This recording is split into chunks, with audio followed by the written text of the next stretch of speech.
What is up, YouTube? How y'all doing today? And welcome to my first devlog, where I'm transforming my real life cement plant job into a nightmare you can experience firsthand. This horror game isn't just any project. It's my stepping stone towards creating my dream sandbox survival game.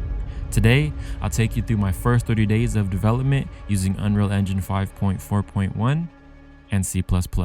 The inspiration to create a horror game that's based off my job was 1. The creepy haunted underground tunnel that looks straight out of some horror zombie movie. This tunnel is under a big structure called the Dome and 2 silos.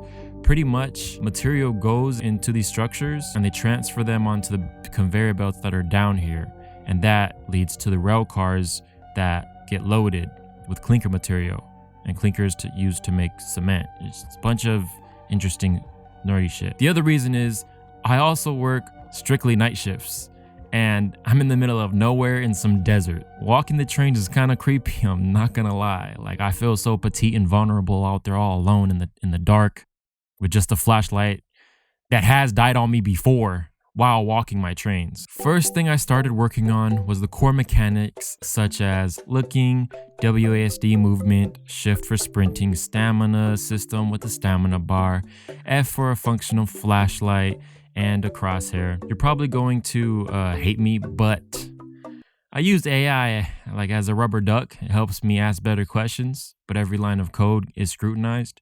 I don't copy and paste the code it gives. I'm always correcting the AI and arguing with it. I won't be using AI for the art or 3D modeling, as I'm against that. I want to have originality and style, not generated AI slop. I think AI is a useful tool as long as it's not abused or used to make a cash grab game. Anyways, I don't have anything to interact with yet, so now I need to focus on creating a game environment so that I could start a interaction system. And so I'm using Blender to do this. The modeling process in Blender started off as a disaster because 1, I'm learning, and 2, everything that I made was super tiny when I put it into Unreal Engine. I followed so many tutorials, asked on Reddit, and nothing. I went to Discord communities, asked there, nothing. They all told me the same thing, which was about the units. And I made sure that the units were correct too. But then I figured it out. I can't have this simple setting checked. They apply unit setting checks when you're exporting FBX files. Yeah, it was this dumb setting. And all the tutorials had that setting checked, by the way. As frustrating as that was, it didn't even compare to the next issue that I had. And that was, my materials look like SpongeBob for real. I had SpongeBob hand railings. After so much research, I found out about UV mapping, but my stairs wouldn't UV unwrap all the way, just one railing. I was told I might need to remodel the stairs, but that shit took like 8 hours to make from scratch. It was very tedious, and I'm a noob. There's no way I'm about to put myself through that again. Whatever. I couldn't figure it out for like 2 days, but here's the 2 a.m. fix that somehow worked. So the squares needed to be tiny like this. So I opened the UV editor and started playing with it and increasing the scale till the squares were tiny like they're supposed to be. Now this fix worked, but that's not how you properly fix it. Now I can't even see the faces in the UV editor.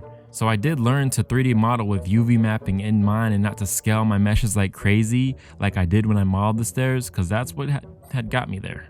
To the messed up stairs that I almost had to remake. I had to do my new technique to every piece individually, and finally I got it. Then I ran into the collision. Since I couldn't walk up the stairs, I had to create a ramp of collisions to walk up there.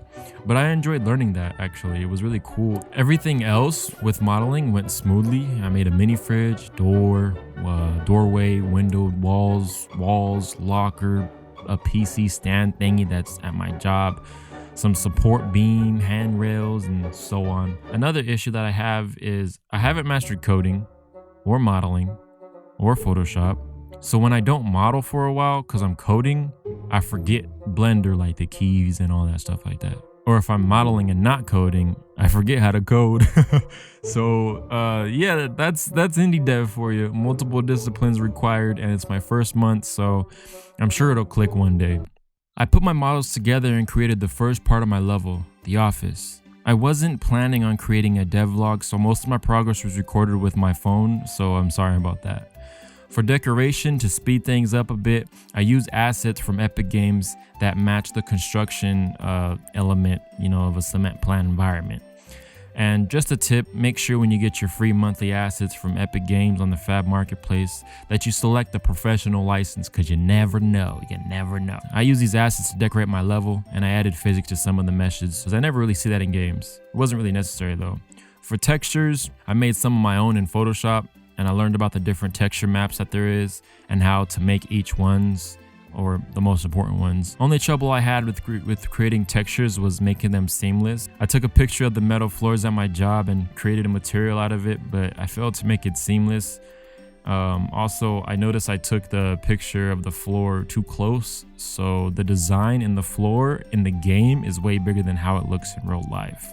I might change it later, might not. It doesn't really look bad, honestly. With all this combined, I designed a level that looks like my loading station office at my job. Now, there's still some decorative things missing, but I wanted to work on creating E for interaction and make doors and lockers and other interactable objects interactable. As I'm editing this, that's what I'm working on, and it's been hell.